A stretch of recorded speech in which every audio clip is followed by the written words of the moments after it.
नमस्कार। धोड़का education society संचालित DElEd college Shri Shiv Shastri अध्यापन मंदिर अध्यापिका हूँ रेखादेवी सिंह। डीएलएड प्रथम वर्षनी तमाम तालीमार्थी बहनों आ विडियो में स्वागत करूँ छूँ। तालीमार्थी बहनों, आ विडियो में आपणे प्रथम वर्षनो कोर्स 2B भारतीय शिक्षण दर्शन और प्रवर्तमान भारतीय समाज एनो अभ्यास करीशुं। छेल्ला केटलाक विडियो द्वारा आपणे आ कोर्स 2B पहलू प्रकरण भारत में शिक्षण प्रणाली विकास एनो अभ्यास आपणे करी रह्या छीए। भारत में शिक्षण प्रणाली विकास ए प्रकरणना जे मुद्दाओं अभ्यास आपणे करी चूक्या छे तेना विषे एक वखत फरीथी जोई लईए। तो पहलो मुद्दो प्रस्तावना, बीजो मुद्दो उद्देशो, तीजो मुद्दो वेदकालीन शिक्षण व्यवस्था। आ वेदकालीन शिक्षण व्यवस्थानो अभ्यास आपणे एना 6 पेटा मुद्दाओं द्वारा करवानो छे અને એમાં આપણે જે પેટા મુદ્દાઓનો અભ્યાસ કર્યો છે તે પહેલો પેટા મુદ્દો વેદકાલીન શિક્ષણના ઉદ્દેશો, બીજો પેટા મુદ્દો વેદકાલીન શિક્ષણની લાક્ષણિકતાઓ અને ત્રીજો પેટા મુદ્દો શિક્ષણ પદ્ધતિ। તો આપણે આ તમામ મુદ્દાઓનો અભ્યાસ અગાઉના વિડીયો દ્વારા કરી ચૂક્યા છે। હવે આ વિડીયોમાં આપણે જે પેટા મુદ્દાઓનો અભ્યાસ કરવાનો તે છે चौथो पेटा मुद्दो गुरु शिष्य संबंध अने पांचमो पेटा मुद्दो अभ्यासक्रम अने छेल्ले छठ्ठो पेटा मुद्दो मूल्यांकन अने परीक्षा पद्धति। तो आ 3 पेटा मुद्दाओं छे ए पेटा मुद्दाओनो अभ्यास आपणे आ विडियो में करवाना छे। तो तालीमार्थी बहनों, आपणे प्रकरण 1 भारत में शिक्षण प्रणालीनो विकास एनो त्रीजो मुद्दो वेदकालीन शिक्षणनी व्यवस्था अने एनो चौथो पेटा मुद्दो गुरु शिष्य संबंध एनो आपणे चर्चा द्वारा अभ्यास करीशुं। तो वैदिक शिक्षणनी सर्वश्रेष्ठ जे परंपराओ छे परंपराओं में गुरु शिष्य संबंधनी परंपरा ध्यान खेंची ले तेवी अने आकर्षक हती। हवे आ गुरु शिष्य वच्चेना संबंधनो आधार जे छे कोई सर्वश्रेष्ठ संस्था एटले के गुरुकुळ के आश्रम नहीं पण तेमना एकबीजाना कर्तव्यों पर हतो।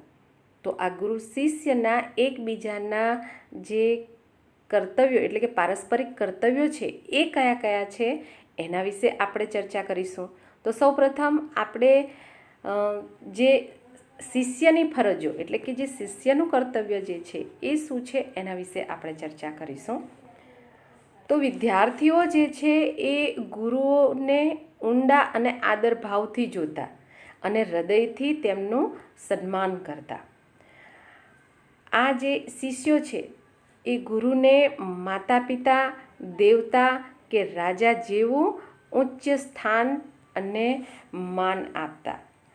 तो अहींया आपणे जे शिष्य छे ए शिष्यनी गुरु प्रत्ये कई कई फरजो रहती एना विषे आपणे चर्चा करी। हवे आपणे गुरु एटले के शिक्षकनी जे विद्यार्थी प्रत्येनी फरजो कई कई हती तेना विषे आपणे चर्चा करीशुं। तो वेदकाळमां गुरु पोताना विद्यार्थी पर पोताना पुत्रनी जेम प्रेम राखता। आ बाबत बहु ध्यान राखवा जेवी छे।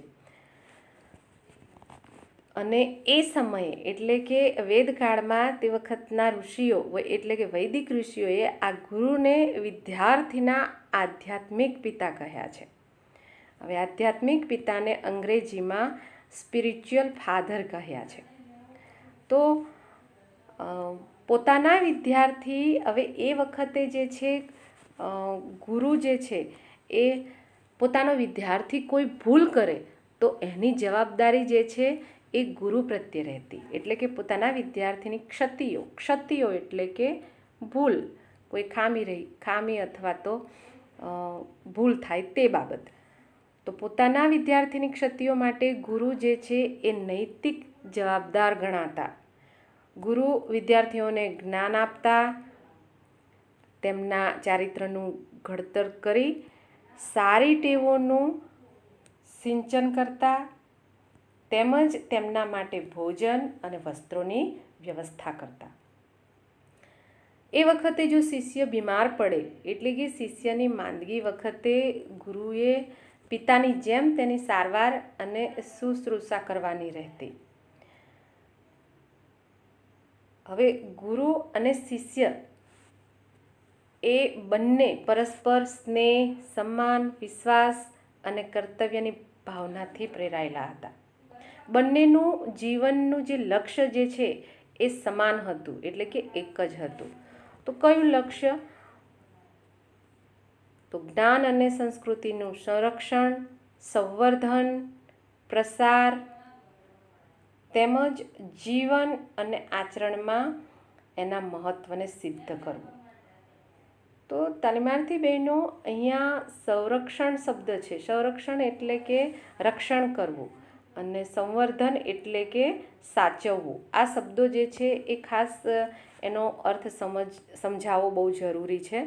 ફરીથી કહું છું તાલીમાર્થી બહેનો કે ગુરુ અને શિક્ષકનું એટલે કે ગુરુ અને શિષ્ય એ બંનેનું લક્ષ્ય જે છે એ એક જ હતું એમના જીવનમાં, અને એ લક્ષ્ય જે છે એ જ્ઞાન અને સંસ્કૃતિનું સંરક્ષણ, સંવર્ધન, પ્રસાર તેમજ જીવન અને આચરણમાં એના મહત્ત્વને સિદ્ધ કરવું.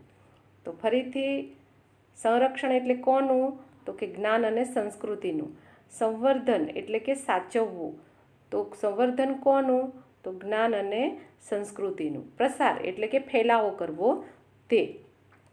તો ગુરુ પોતાના શિષ્યોના શારીરિક, ભાવનાત્મક, માનસિક, સામાજિક, સાંસ્કૃતિક, આર્થિક અને આધ્યાત્મિક વિકાસની જવાબદારી નિભાવતા હતા. તો આ જે ગુરુ શિષ્ય સંબંધની જે લાક્ષણિકતાઓ છે તાલીમાર્થી બહેનો, એમાંની આ જે લાક્ષણિકતાઓ છે એ આજની શિક્ષણ વ્યવસ્થામાં પણ હજુ એવી ને એવી જ રીતે સચવાયેલી છે. અમારે પણ આપ સૌના શારીરિક, ભાવનાત્મક, માનસિક, સામાજિક, સાંસ્કૃતિક, આર્થિક અને આધ્યાત્મિક વિકાસની જવાબદારી જે છે એ નિભાવવી પડે છે. એટલે કે અમારી પણ જવાબદારી આપના પ્રત્યે બને છે. તો તાલીમાર્થી બહેનો, આપણે અહીંયા આ પહેલા પ્રકરણનો ત્રીજો મુદ્દાનો ચોથો પેટા મુદ્દો ગુરુ શિષ્ય સંબંધ એનો ટૂંકમાં ચર્ચા દ્વારા અભ્યાસ કર્યો. હવે આપણે એનો પાંચમો પેટા મુદ્દો અભ્યાસક્રમ, એના વિશે આપણે અભ્યાસ કરીશું. તો સૌપ્રથમ તાલીમાર્થી બહેનો, અભ્યાસક્રમમાં એટલે કે વેદકાલીન શિક્ષણ વ્યવસ્થા જે છે એમાં અભ્યાસક્રમ કયા પ્રકારનો રહેતો? તો એમાં પણ જેમ આપણે અત્યારે પ્રાથમિક શિક્ષણ છે, પ્રાથમિક શિક્ષણમાં કોનો સમાવેશ થાય છે? તો કે નિમ્ન પ્રાથમિક શાળા છે એમાં ધોરણ 1 થી 5નો, અને ઉચ્ચ પ્રાથમિક શાળા છે એમાં ધોરણ 6 થી 8નો. તો આ વેદકાલીન શિક્ષણ વ્યવસ્થા છે એમાં પણ પ્રાથમિક શિક્ષણ જે છે એ હતું. તો પ્રાથમિક શિક્ષણની શરૂઆત જે છે એ મૌખિક જ્ઞાનથી થતી. અહીંયા આપ જોઈ રહ્યા છો કે પ્રાથમિક શિક્ષણ, તો પ્રાથમિક શિક્ષણની શરૂઆત મૌખિક જ્ઞાનથી થતી. અને એ જ્ઞાનમાં શું શીખવાડવામાં આવતું? તો કે બાળકોને વૈદિક મંત્રોનું શુદ્ધ ઉચ્ચારણ અને એનું ગાન એ શીખવાડવામાં આવતું. અને ત્યારબાદ એટલે કે આ મંત્રો કંઠસ્થ થઈ જાય, એટલે કે એમને યાદ રહી જાય, ત્યારબાદ એનું પઠન અને લેખન કરાવવામાં આવતું. તો તાલીમાર્થી બહેનો, પ્રાથમિક શિક્ષણ એટલે કે વેદકાલીન શિક્ષણ વ્યવસ્થાનો જે અભ્યાસક્રમ છે એમાં પ્રાથમિક શિક્ષણમાં વૈદિક મંત્રોનું શુદ્ધ ઉચ્ચારણ અને ગાન શીખવવામાં આવતું. અને એ શીખી જાય એના પછી એમનું પઠન અને લેખન એ કરાવવામાં આવતું. ત્યારબાદ તાલીમાર્થી બહેનો, આજે એટલે કે પ્રાથમિક શિક્ષણ બાદ ભાષાનો જે અપેક્ષિત જ્ઞાન પ્રાપ્ત કર્યા પછી એમને સાહિત્ય, વ્યાકરણ તથા છંદશાસ્ત્રથી પણ પરિચય કરાવવામાં આવતો. તો આ રીતે પ્રાથમિક શિક્ષણના પાઠ્યક્રમમાં કઈ કઈ બાબતો શીખવવામાં આવતી વેદકાલીન શિક્ષણ વ્યવસ્થાના અભ્યાસક્રમમાં? તો કે વેદ મંત્રનું સ્મરણ, ગાન, પઠન, લેખન, ભાષા, વ્યાકરણ, ગણિત અને અર્થશાસ્ત્ર, આટલી બાબતોનો સમાવેશ થતો હતો પ્રાથમિક શિક્ષણના પાઠ્યક્રમમાં. એટલે પ્રાથમિક શિક્ષણમાં આટલી બાબતો તે વખતે શિષ્યને શીખવાની રહેતી. ત્યારબાદ તાલીમાર્થી બહેનો વેદકાળનો વિદ્યાર્થી વ્યાકરણથી સંપૂર્ણ જાણકાર હોય તે આવશ્યક હતું અને એ સમય દરમિયાન 2 પ્રકારના વિષયોનો ઉલ્લેખ જે છે એ જોવા મળેલો છે. હવે એ 2 પ્રકાર જે છે એ કયા કયા? તો પહેલો પ્રકાર આધ્યાત્મિક અને બીજો પ્રકાર લૌકિક. તો આ આધ્યાત્મિક વિષય જે છે એમાં કઈ કઈ બાબતો શીખવામાં આવતી અને લૌકિક વિષય છે એમાં કઈ કઈ બાબતોનો અભ્યાસ કરાવવામાં આવતો એ બાબત વિશે આપણે ચર્ચા કરીશું. તાલીમાર્થી બહેનો, અહીંયા આપને પ્રશ્ન પૂછી શકે છે કે વેદકાલીન શિક્ષણ વ્યવસ્થાના અભ્યાસક્રમમાં કેટલા અને કયા પ્રકારના વિષયોનો ઉલ્લેખ થયેલો છે? તો 1 માર્ક્સનો પ્રશ્ન પૂછાય તો આપે લખવું પડે કે વેદકાલીન શિક્ષણ વ્યવસ્થાના અભ્યાસક્રમમાં 2 પ્રકારના વિષયોનો ઉલ્લેખ થયેલો છે અને એ નામ લખવા પડે તમારે. પહેલો આધ્યાત્મિક અને લૌકિક. 1 માર્ક્સનો પ્રશ્ન પૂછે તો આ રીતે લખવાનું. અને જો 2 માર્ક્સનો પ્રશ્ન પૂછાય કે વેદકાલીન શિક્ષણ વ્યવસ્થાના અભ્યાસક્રમમાં કેટલા અને કયા કયા વિષયો શીખવવામાં આવતા, તો તમારે આ જે બાબત જે છે એ તો લખવાની જ છે, પણ આધ્યાત્મિક અને લૌકિક એમાં કઈ કઈ બાબતો શીખવવામાં આવે છે તે બાબત પણ લખવી પડશે. તો હવે આપણે તાલીમાર્થી બહેનો આ આધ્યાત્મિક એટલે કે આ બંને પ્રકારના વિષયો, આધ્યાત્મિકમાં કઈ બાબતો શીખવાની છે તેની ચર્ચા કરીશું અને લૌકિક વિષયો જે છે એમાં કઈ બાબતો શીખવવામાં આવતી તેની આપણે ચર્ચા કરીશું. તો સૌપ્રથમ આપણે આ આધ્યાત્મિક પ્રકારનો જે વિષય છે એમાં કઈ કઈ બાબતો શીખવવામાં આવતી, કયા કયા વિષયો રહેતા એની આપણે ચર્ચા કરીશું. તો આધ્યાત્મિક પ્રકારના વિષયમાં 4 વેદ શીખવવામાં આવતા, 6 વેદાંગ, ઉપનિષદ, પુરાણ, દર્શનશાસ્ત્ર, નીતિશાસ્ત્ર વગેરે જેવા વિષયો જે છે એ આધ્યાત્મિક પ્રકારના વિષયોમાં શીખવવામાં આવતી. હવે આપણે એનો એટલે કે અભ્યાસક્રમનો વિષયનો જે બીજો પ્રકાર છે લૌકિક, તો લૌકિક વિષય જે છે એમાં કયા કયા બાબતોનો શીખવવામાં આવતા એટલે કે કયા વિષયો રહેતા? તો અહીંયા આપ જોઈ શકો છો કે લૌકિક વિષયોમાં જ્યોતિષ, ગણિત, ઇતિહાસ, ભૌતિકશાસ્ત્ર, તર્કશાસ્ત્ર, પ્રાણીશાસ્ત્ર, ભૂગર્ભશાસ્ત્ર, રાજનીતિશાસ્ત્ર, અર્થશાસ્ત્ર, પશુપાલન, આયુર્વેદ અને વિવિધ લલિત કલાઓ એનો સમાવેશ થતો. તો અહીંયા આપને સ્પષ્ટ ખ્યાલ આવે છે તાલીમાર્થી બહેનો કે વેદકાળના વિદ્યાર્થીને 2 પ્રકારના વિષયોનો અભ્યાસ કરવો પડતો. એમાંથી પહેલો જે છે એ આધ્યાત્મિક અને બીજો જે છે એ છે આ લૌકિક. તો આધ્યાત્મિકમાં કયા કયા વિષયોનો અભ્યાસ કરવાનો રહેતો એની પણ આપણે ચર્ચા કરી અને આ લૌકિક વિષયોમાં કયા કયા વિષયોનો અભ્યાસ કરવામાં આવતો એની પણ આપણે ચર્ચા કરી. તો જ્યારે 2 માર્ક્સનો પ્રશ્ન પૂછાય તાલીમાર્થી બહેનો તો આપે અહીંયા જે આધ્યાત્મિક પ્રકારના વિષયમાં જે ભણાવવામાં આવે છે એ પણ લખવાનું રહેશે અને જે લૌકિક વિષયો જે છે એ લૌકિક વિષયોમાં જે વિષયો ભણાવવામાં આવે છે એ પણ આપે લખવું પડશે જો 2 માર્ક્સનો પ્રશ્ન પૂછાય તો. અહીંયા આપણે બીજી એક બાબત અભ્યાસક્રમમાં જે છે ઉલ્લેખ થયેલી જોવા મળે છે અને એ બાબત જે છે એ છે કે તે સમયે એટલે કે યાજ્ઞવલ્ક્ય અને મૈત્રેયી એના સંવાદમાં જે વિષયોનો ઉલ્લેખ થયો છે તે બાબતની અહીંયા ચર્ચા કરવાની છે. યાજ્ઞવલ્ક્ય એ ઋષિ છે અને મૈત્રેયી જે છે એ એમના પત્ની છે. તો આ યાજ્ઞવલ્ક્ય અને મૈત્રેયી એ બંનેના સંવાદમાં જે વિષયોનો ઉલ્લેખ થયેલો છે તે બાબતની અહીંયા ચર્ચા કરવાની છે. અહીંયા જો પ્રશ્ન પૂછાય તો ઠીક છે, બહુ એટલું બધું હજુ સુધી આવો પ્રશ્ન પૂછાયો નથી, પણ છતાંય કોઈક એવું હોય ને પ્રશ્ન પૂછે તો એમ કહે કે વેદકાલીન શિક્ષણ વ્યવસ્થાના અભ્યાસક્રમમાં યાજ્ઞવલ્ક્ય અને મૈત્રેયીના સંવાદમાં કયા કયા વિષયોનો ઉલ્લેખ કરેલ છે? તો આપણે અહીંયા લખવું પડે કે 4 વેદ, ઇતિહાસ, પુરાણ, વ્યાકરણ, નક્ષત્ર વિદ્યા, સર્પદંશ, વિશમન વિદ્યા, નૃત્ય અને સંગીત, આટલા વિષયોનો ઉલ્લેખ કરેલો જોવા મળે છે. તો તાલીમાર્થી બહેનો, અહીંયા આપણે પહેલા પ્રકરણનો ત્રીજો મુદ્દો વેદકાલીન શિક્ષણ વ્યવસ્થા, એનો 5મો મુદ્દો અભ્યાસક્રમ, એની પણ વિગતે ચર્ચા કરી.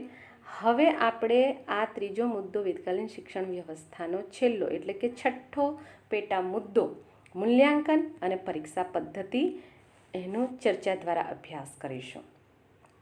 તો વેદકાળમાં વિદ્યાર્થીઓની પરીક્ષા લેવા માટે કોઈ નિશ્ચિત પ્રણાલી અસ્તિત્વમાં નહોતી. જેમ અત્યારે આપણે ચોક્કસ લેખિત પરીક્ષા, મૌખિક પરીક્ષાનું માળખું હોય છે, તો તે વખતે એવું કોઈ માળખું હતું નહીં. કારણ કે વિદ્યાર્થી જે છે એ ગુરુકુળમાં ગુરુ સાથે રહેતો હતો અને એના કારણે વિદ્યાર્થી સાથેના ઘનિષ્ઠ અને સતત સંપર્કના કારણે ગુરુને પોતાના પ્રત્યેક વિદ્યાર્થીની યોગ્યતા એટલે કે ક્ષમતા અને મર્યાદાથી સંપૂર્ણપણે પરિચિત રહેતા હતા. અને એના કારણે ગુરુ જે છે એ શિક્ષણ કાર્ય દરમિયાન અને પછી પ્રશ્નો પૂછે, મૌખિક કસોટી દ્વારા વિદ્યાર્થીઓનું મૂલ્યાંકન કરતા. એટલે કે એમનું મૂલ્યાંકન એટલે કે પરીક્ષા કઈ રીતે લેવામાં આવતી, તો કે શિક્ષણ કાર્ય દરમિયાન અને પછી પ્રશ્નો પૂછતા અને મૌખિક કસોટી, આ બંને દ્વારા વિદ્યાર્થીઓનું મૂલ્યાંકન કરતા અને એના આગળના ધોરણમાં જવાનો એમને અધિકાર આપવામાં આવતો. હવે બીજી કઈ રીતે એ પરીક્ષા કે મૂલ્યાંકન કરતા, તો વ્યાખ્યાનો, સ્પર્ધાઓ, શાસ્ત્રાર્થ અને વાદ વિવાદનું આયોજન કરવામાં આવતું, જેમાં વિદ્યાર્થીઓ પોતાના જ્ઞાન અને યોગ્યતાનું પ્રદર્શન કરતા. જે રીતે આપણે વક્તૃત્વ સ્પર્ધા, પછી શીઘ્ર વક્તૃત્વ સ્પર્ધા, વાદ વિવાદ, આ જે બધી બાબતો જે છે અત્યારે કરીએ છીએ એ રીતે તે વખતે પણ કરવામાં આવતું. આ રીતે વિવિધ પ્રકારની પ્રવૃત્તિઓ અને કાર્યક્રમો દ્વારા વિદ્યાર્થીઓનું મૂલ્યાંકન કરવામાં આવતું હતું.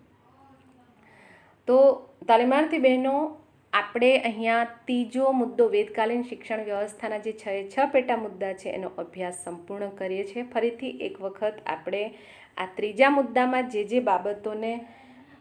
જે બાબતોનો અભ્યાસ કર્યો છે એ તમામ બાબતોને આપણે ફરીથી એક વખત જોઈ લઈએ. તો વેદકાલીન શિક્ષણ વ્યવસ્થાના શિક્ષણના ઉદ્દેશો, લાક્ષણિકતાઓ, શિક્ષણ પદ્ધતિ, ગુરુ શિષ્ય સંબંધ અને અભ્યાસક્રમ વિશે આપણે અભ્યાસ કર્યો. વેદકાલીન શિક્ષણનો જે મુખ્ય ઉદ્દેશ છે એ મોક્ષ પ્રાપ્તિનો હતો અને શિક્ષણ પદ્ધતિ વ્યક્તિગત એટલે કે વ્યક્તિક અને મૌખિક હતી, એ બાબતની પણ આપણે ચર્ચા કરી. ગુરુ શિષ્ય સંબંધ જે છે એ સ્નેહપૂર્ણ અને ઘનિષ્ઠતા હતી. શિક્ષણ જે છે એ ધર્મથી સંપૂર્ણ રીતે પ્રભાવિત હતું. નિઃશુલ્ક અને સાર્વત્રિક એટલે કે એના બદલામાં, શિક્ષણના બદલામાં કોઈ પણ પ્રકારની વસ્તુ કે એની ફી જે છે તે વખતે લેવામાં આવતી નહોતી.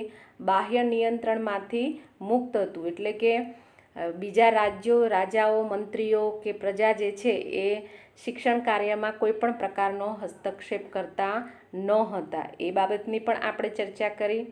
છતાં પણ વેદકાલીન શિક્ષણની કેટલીક મર્યાદાઓ, હવે એ મર્યાદાઓનો ઉલ્લેખ આપણે આ મુદ્દાઓમાં નથી કરેલો, પરંતુ આપણા અભ્યાસક્રમમાં પ્રાથમિક અભ્યાસ કરવાનો હોવાથી આપણે એની ચર્ચા નથી કરી.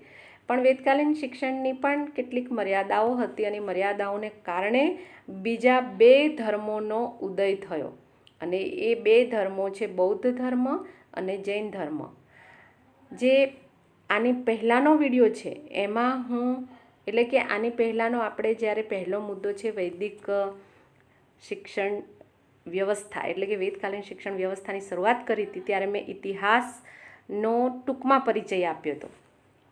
અને એમાં જે 3 પ્રકાર હતા, પ્રાચીન ભારતનો ઇતિહાસ, એમાં જે બાબતનો અભ્યાસ કરવામાં આવે છે એમાં આનો ઉલ્લેખ કરેલો છે. તો હવે આપણે આ જે બૌદ્ધ ધર્મ અને જૈન ધર્મ છે એના વિશે પણ અભ્યાસ કરવો જરૂરી છે.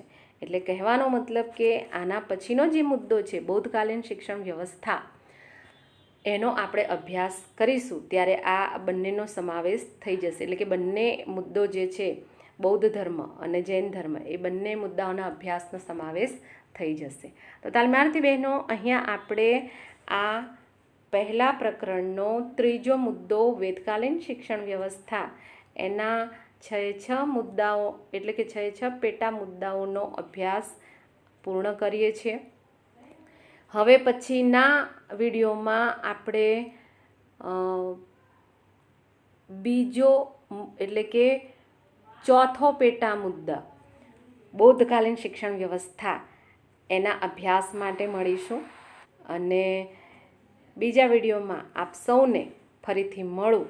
ત્યાં સુધી તાલીમાર્થી બહેનો, આપ સૌને નમસ્કાર, આભાર. જય હિન્દ, જય ભારત.